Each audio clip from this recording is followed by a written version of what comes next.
হাত করে মহাজন, হাত করে জোরদার, ব্ল্যাক মার্কেট করে ধনী রাম পোদ্দার। গরিব চাষিকে মেরে হাতখানা পাকালো, বালিগঞ্জেতে বাড়ি খান ছয় হাঁকালো।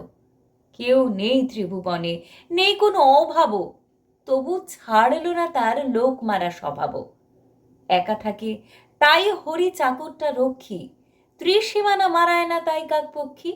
বিশ্বে কাউকে রাম কাছে পেতে চান না, হরি বাজার করে সেই করে রান্না। এমনি করেই বেশ কেটে যাচ্ছিল কাল।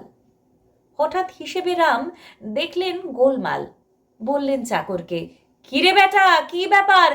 এত টাকা লাগে কেন বাজারেতে রোজকার?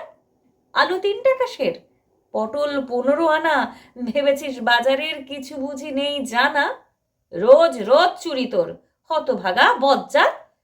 হাসছিস? এক্ষুনি ভেঙে দেব সব দাঁত। খানিকটা চুপ করে বলল চাকর হরি, আপনারই দেখা দেখি ব্ল্যাক মার্কেট করি।